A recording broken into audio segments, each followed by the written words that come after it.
España no se rompe por Cataluña, ni por Euskadi. España se rompe por Madrid. Esa es la verdad incómoda que nadie se atreve a decir en televisión. Madrid no solo es la capital, es una anomalía que devora y divide a España.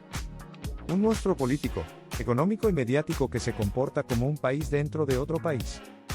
Para algunos, Madrid representa éxito, modernidad, libertad y motor económico imposible de frenar. Para otros, Madrid es arrogancia, centralismo, privilegio injusto y símbolo de desigualdad nacional. Esa contradicción explica por qué Madrid es hoy el mayor conflicto territorial de España. Aquí, en este canal, hablamos de geopolítica, historia y poder sin filtros ni concesiones. Explicamos lo que otros callan, analizamos lo que otros ocultan y mostramos lo que incomoda. Si quieres entender cómo funciona realmente el mundo y el futuro de España, suscríbete ahora.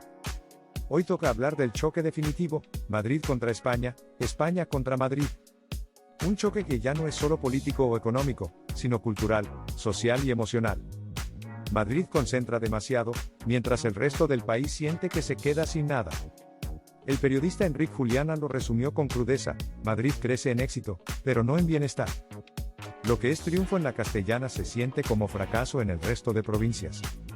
El politólogo Pablo Simón lo explica con datos: Madrid pesa más que Washington o Berlín en sus países. Eso significa que la política española se decide en clave madrileña, no nacional. Un temporal de nieve en Madrid paraliza el país entero en televisión. Un atasco en la M30 abre telediarios mientras la España vacía se hunde en silencio. Esa visión centralista alimenta resentimiento, porque lo que ocurre en Madrid se presenta como España entera. Y la España entera está harta de vivir a la sombra de la capital. Los datos son demoledores: Madrid concentra casi el 20% del PIB nacional. Capta más del 67% de la inversión extranjera que llega a España. En contratos públicos, las empresas madrileñas se llevan más de la mitad del total. ¿Casualidad? No. Es consecuencia de que el poder político y mediático residen en la capital. Germabel lo llama estado radial: todas las carreteras y trenes mirando al centro. Barcelona y Valencia siguen sin AVE directo, pero Huesca sí lo tiene con Madrid. Ese absurdo simboliza cómo España entera se organiza para alimentar a la capital. Y esa anomalía se traduce en un desequilibrio brutal en vivienda, empleo y oportunidades. En Madrid, el metro cuadrado supera ya los 5.700 euros, según Idealista. En el resto del país, la media no llega a los 2.500 euros. Eso significa que un piso en Madrid cuesta literalmente el doble que en cualquier otra ciudad. El acceso a la vivienda en Madrid es crisis social, no solo problema económico. Pero la paradoja es que sigue llegando gente, porque allí están los empleos mejor pagados. El INE proyecta que la Comunidad de Madrid alcanzará 10 millones de habitantes en 2050. 10 millones apretados en una sola comunidad significan más saturación, contaminación y desigualdad. Esa es la anomalía: éxito económico que se convierte en fracaso social y territorial. El sociólogo César Molinas lo advirtió: España funciona como España, capital Madrid. Todo gira en torno a la corte, impuesta históricamente, no elegida por eficiencia ni lógica. Esa decisión histórica seguimos pagándola en pleno siglo XXI. El Atlas Nacional de España confirma la macrocefalia: una sola ciudad eclipsando a todo un país. Un geógrafo lo comparó con una bola de acero hundiendo la tela del mapa. Madrid es esa bola, y todo alrededor se hunde en su gravedad. Esa fuerza centrípeta arrastra recursos, talento y capital hacia un único punto del mapa. Resultado: provincias enteras vaciadas: Soria, Cuenca, Zamora, Teruel, Ourense, convertidas en desiertos demográficos. El resentimiento territorial se multiplica porque mientras Madrid engorda, los demás adelgazan hasta la desaparición. Cataluña habla de independencia, Euskadi de autogobierno, Galicia de abandono, Andalucía de marginación. Pero todas esas quejas apuntan a un mismo enemigo simbólico: Madrid.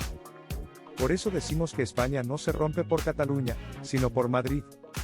Porque la anomalía centralista alimenta todos los nacionalismos periféricos y todo el resentimiento interior. El Cercle de Economía lo advirtió en un informe reciente: Madrid no puede seguir actuando como aspiradora eterna de recursos nacionales. Pero eso es exactamente lo que hace: aspirar, concentrar y eclipsar. Y el problema no es solo económico, es cultural. Madrid impone su visión de lo que significa ser español. Desde los medios de comunicación hasta la política nacional, todo se narra en clave madrileña. Lo que pasa en Madrid es lo que supuestamente pasa en España. Lo que se debate en la Puerta del Sol parece reflejar lo que piensa todo el país. Pero no es verdad, y millones de españoles lo saben y lo sufren. Ese divorcio entre la realidad nacional y la narrativa madrileña alimenta odio y resentimiento. El resultado es un país dividido en dos, Madrid contra España, España contra Madrid. Madrid no solo se mide en PIB, inversiones o contratos. Se mide en percepción y resentimiento. En Barcelona, Madrid es vista como una máquina de absorber talento y vaciar Cataluña. En Euskadi, Madrid representa centralismo político, imposición cultural y un Estado que no respeta identidades. En Galicia, Madrid es símbolo de abandono, de trenes lentos y promesas incumplidas. En Andalucía, Madrid es la capital rica que nunca entendió la pobreza del sur. Y en la España vaciada, Madrid es el imán que roba hijos y nunca devuelve nada. Este no es un discurso inventado, es el murmullo constante que recorre el país. Lo que en Madrid se celebra como éxito, en el resto se vive como fracaso. Cada vez que Madrid crece, las demás regiones sienten que pierden un trozo de futuro. El periodista Enric Juliana lo advirtió, el relato de España se confunde con el relato de Madrid. Y eso es insostenible, porque España no cabe en la Castellana ni en la Puerta del Sol. El problema es que la centralidad madrileña ha creado una cultura política desequilibrada. Las élites viven en Madrid, los medios narran desde Madrid y las leyes se diseñan allí. El resultado es un país donde el resto juega siempre en campo contrario. Incluso en el fútbol, el Real Madrid simboliza para muchos el poder del centro sobre la periferia. Cuando el Madrid gana, millones celebran. Cuando pierde, millones más respiran aliviados. Ese amor y odio resume la relación del país con su capital. La confrontación es tan cultural como económica. Madrid presume de ser cosmopolita, abierta y libre. Pero en las regiones, esa actitud se percibe como arrogancia y desprecio hacia lo periférico. En Cataluña, el lema Madrid ens roba no es solo un eslogan, es un sentimiento. En Andalucía, se repite, todo va para Madrid, y aquí nada cambia. En Extremadura, muchos dicen, nos vacían para que Madrid crezca. Son frases cargadas de rabia popular, que alimentan el discurso contra el centralismo. El politólogo Alonso Campos advierte, cuando la desigualdad territorial se percibe como injusticia, el conflicto se intensifica. Y en España, la percepción es tan importante como los datos. Porque aunque Madrid aporte mucho en impuestos, la narrativa es que se queda con todo. El contraste cultural lo amplifica todo, Madrid presume de dinamismo, bares abiertos y vida sin pausa. Pero en provincias, eso se ve como frivolidad de capital desconectada de la realidad rural. Mientras un madrileño habla de startups, un soriano habla de pueblos abandonados. Mientras un madrileño paga 2.000 euros por un alquiler, un orensano malvende su casa vacía. Dos mundos opuestos, unidos solo por la frustración. La televisión nacional, instalada en Madrid, agrava la herida. Lo que ocurre en Gran Vía se presenta como si le importara a todo el país. Lo que ocurre en Almería, León o Lugo apenas aparece en pantalla. Ese sesgo mediático construye un relato que muchos consideran insultante. No se trata solo de economía, sino de dignidad cultural. El resentimiento se convierte en caldo de cultivo para separatismos y populismos. En Cataluña, se traduce en independentismo. En Euskadi, en mayor autogobierno. En Galicia, en discursos sobre colonialismo interior. En Andalucía, en un creciente descontento que busca nuevas banderas políticas. En la España vaciada, en movimientos que piden autonomía propia para provincias olvidadas. Todos distintos, pero todos con un enemigo común, Madrid. ¿Es justo? Quizás no, pero es inevitable cuando la capital concentra tanto poder. Los expertos lo saben, macrocefalia urbana significa desequilibrio político inevitable. Alemania reparte poder en varias ciudades. Italia lo reparte entre Roma, Milán y Turín. España lo concentra casi todo en Madrid. Ese modelo genera riqueza en el centro, pero resentimiento en la periferia. Y ese resentimiento puede romper un país más rápido que cualquier crisis económica. El Atlas Nacional de España muestra que el crecimiento madrileño se acelera más que la media nacional. Cada año, la brecha con el resto se amplía. El riesgo no es que Madrid caiga, sino que el resto se canse. Y cuando el resto se canse, el choque será inevitable. Ya no hablamos de nacionalismos históricos, hablamos de nuevas fracturas. En Castilla y León, muchos sienten que la despoblación es culpa del centralismo. En Castilla-La Mancha, el abandono se explica como sacrificio para que Madrid siga creciendo. En Aragón, el resentimiento aumenta porque Zaragoza queda eclipsada. Incluso en Andalucía, se empieza a mirar a Madrid como amenaza. El choque cultural se nota en los discursos políticos. Los partidos madrileños hablan de libertad, dinamismo y motor económico. Los partidos periféricos hablan de justicia, equidad y reparto. Son dos lenguajes que no se entienden, pero que se enfrentan cada vez más. La pregunta es clara: ¿puede España sobrevivir a este choque cultural y político? ¿O estamos ya en el inicio de una fractura irreversible? El futuro de España se juega en Madrid, y el reloj avanza sin detenerse. Si nada cambia, en 2050 Madrid será una megalópolis de 10 millones asfixiados. Una ciudad de contrastes brutales, donde el lujo convive con la miseria más desesperada. Los ricos vivirán en torres de cristal, blindados contra el caos de la calle. Las clases medias huirán a cinturones de periferia saturada, atrapadas en hipotecas imposibles. Los precarios quedarán relegados a barrios olvidados, convertidos en guetos dentro de la capital. El aire será gris, la movilidad un infierno, la vivienda un privilegio inalcanzable. Y mientras tanto, el resto del país se hundirá en resentimiento y abandono. Cataluña insistirá en marcharse, pero ya no será la única que lo pida. Galicia gritará contra el centralismo, Andalucía exigirá equidad, la España vaciada pedirá autonomía propia. El choque será nacional, no regional, Madrid contra todos, todos contra Madrid. Ese es el escenario distópico que muchos expertos ven como inevitable si no se actúa. El sociólogo Manuel Arias Maldonado advirtió: la macrocefalia crea monstruos sociales difíciles de controlar. El economista Germán Bel insiste: un país no sobrevive con un centro hipertrofiado y periferias desiertas.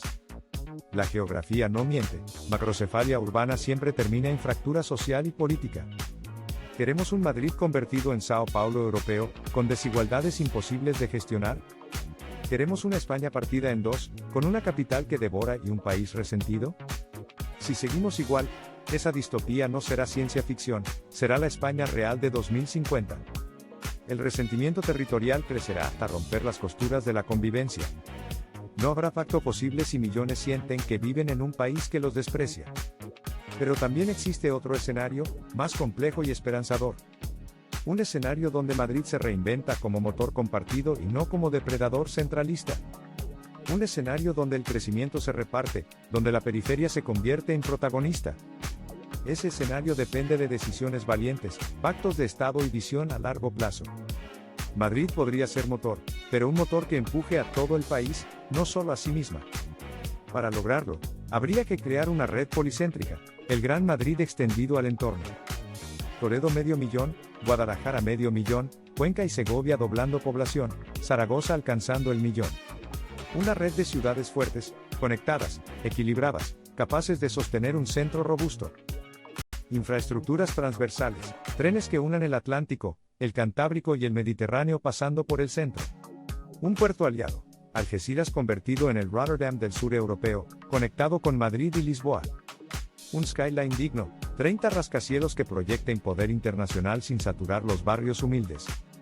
Un cinturón verde, más parques, más zonas naturales, más aire limpio para los ciudadanos. 2 o 3 aeropuertos, Barajas reforzado y nuevos hubs regionales para repartir tráfico aéreo. Ese escenario transformaría la anomalía en oportunidad, el problema en solución, la amenaza en salvación. Pero requiere algo que España no suele tener: visión de futuro y unidad política. Un pacto de Estado que trascienda gobiernos, partidos y ciclos electorales. Un pacto donde participen Madrid, Castilla y León, Castilla-La Mancha, Aragón, Extremadura y Andalucía. Un pacto que incluso integre a Portugal, con Lisboa como socio atlántico imprescindible. Si se logra, Madrid podría convertirse en capital del sur de Europa. Podría disputar a París su hegemonía, competir con Milán, plantarse frente a Berlín. Podría convertirse en la capital mundial del mundo hispano, disputando el trono a Ciudad de México. Ese es el escenario utópico, un Madrid que salva, no que destruye. Pero el riesgo de distopía sigue siendo mayor que la esperanza de utopía. Porque la inercia apunta a un futuro de desigualdades, resentimiento y fractura. El escenario más probable es un país crispado, dividido, enfrentado entre capital y periferia. Un país donde cada éxito madrileño se interprete como fracaso provincial. Un país donde la política nacional sea guerra permanente entre Madrid y todos los demás. Ese es el verdadero choque definitivo, no entre regiones, sino entre una ciudad y un país. Madrid contra España. España contra Madrid. Y esa batalla marcará el destino de las próximas décadas. Por eso este debate es crucial, porque aquí se juega el futuro de España. No hablamos de opiniones, hablamos de datos, proyecciones y realidades advertidas por expertos. El Banco Mundial, la OCDE, el Atlas Nacional, los sociólogos y urbanistas coinciden en lo mismo. La macrocefalia es insostenible. La pregunta es, ¿queremos solucionarlo o preferimos esperar a que la fractura estalle? Este canal seguirá analizando la geopolítica de España y el poder que la atraviesa. Si quieres formar parte del debate, suscríbete y activa la campanita ahora mismo. Comenta, ¿crees que Madrid es la salvación o la amenaza definitiva de España? Comparte este vídeo para que más gente opine, porque este choque nos afecta a todos. Madrid no es solo una ciudad, es el mayor desafío existencial de un país entero.